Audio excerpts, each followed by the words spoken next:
as you mentioned, and I'm the state representative for District 92, which is includes a small number of small towns in western Maine. This is my first term serving here in the legislature. I come from an independent living background. I'm employed by Alpha One, which is Maine's Center for Independent Living, and I've worked for them for almost 7 years now. Okay, great. Tell us a little, you have a bill that you're working on. Tell us about that bill, your passion around direct care workforce issues, what your hopes for the bill are, and what are the things you think about how to improve the conditions for the direct care workforce. Well, my work in the legislature began about 5 years ago when I was pulled from my daily duties and sent up here to advocate on behalf of a bill that we were all working on, LD 1991, an act to ensure the availability of consumer-directed personal assistance services. Mm-hmm. We were working closely with the Maine State Employees Association to pass that bill, which essentially created a pay raise for a group of direct care workers. They were working at the wage rate of $7.71 per hour, and this bill would look to get them a bump to $9 per hour. Mm-hmm. So that's when my work in the legislature began. And one of the lessons that became very apparent for me early on was that there is no better advocate for home and community-based services than workers and consumers kind of existing in that symbiotic relationship. We saw how effective that was when we were working on LD 1991. The best advocate for consumers were the workers and vice versa.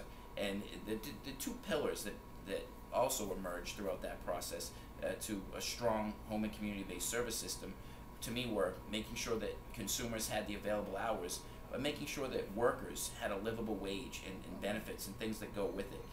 So that's what's kind of catapulted my work and really drove my policy work here in the legislature, is making sure that we have a strong home and community-based service system for consumers, and that it goes directly in hand with that is that making sure that workers have a livable wage. Okay.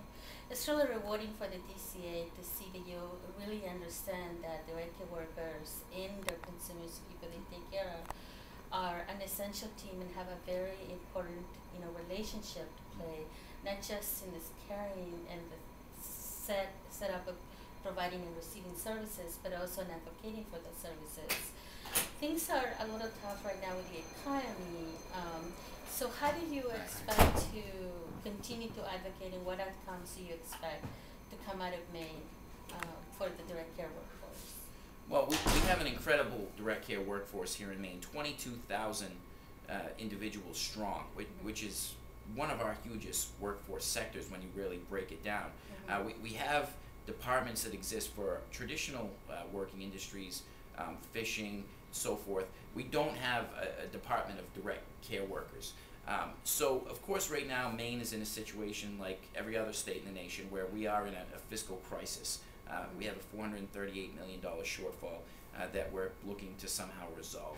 A bill I introduced in the first regular session of the 124th legislature, LD 1364, called for creating a wage floor for direct care workers, bringing everybody up to at least $12 per hour. And now, given the fiscal realities, that unfortunately was pulled out of the bill just due to the fact we're in kind of survival mode, preservation mode about maintaining what we have. The part of the bill that just received passage last week, actually, with the unanimous Health and Human Services Committee report, looks to continue work that began in 2009. We have a very strong advocacy group of direct care workers here in Maine.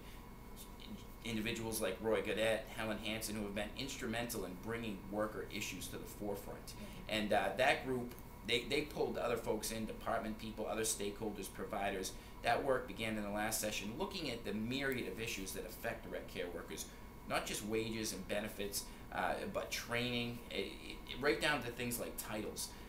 That work group began, and what we are doing now, what this is put into statute, is that work will continue. We'll continue to review and work on these issues as a group of involved stakeholders. Wrap it up. When you talk about the titles, one of the things that is clear is that it's really an alphabet soup.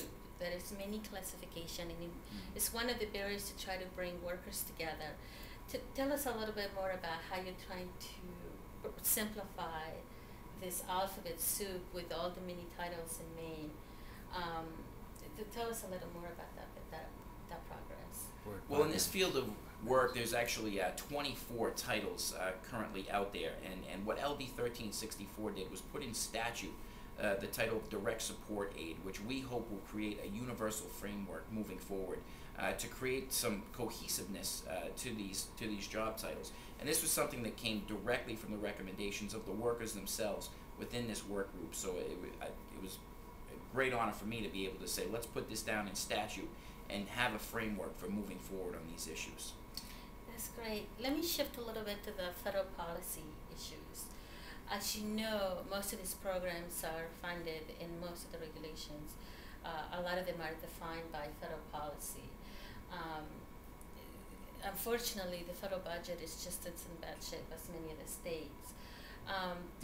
We at the Direct Care Alliance have been advocating for healthcare for direct care workers, training and career advancement opportunities, and also trying to fix what we refer to as the Evelyn Cook issue, where home care workers are not entitled in many states to basic minimum wage and overtime protection. It is an essential part of our policy agenda. What lessons do you think Maine has always been very progressive and very visionary in experimenting with different things to support the workforce? What lessons do you think your work can offer to the federal policy outcomes, and what do you think are important areas for federal policy for us to focus on? Well, again, the lessons we've learned here in Maine, I'll go back again to what I said about consumers and workers working together. That coalition building is essential, and I feel it's what's really driven the success that we've achieved here in Maine in progressing on these issues. I think, again, looking to the direct care workers themselves for the issues that matter to them, and what I hear constantly over and over in my work when speaking with folks is creating a livable wage and seeing the benefits and all the pieces that go with that to really solidifying this as the valuable and essential workforce that is, especially moving forward, because we're an aging population.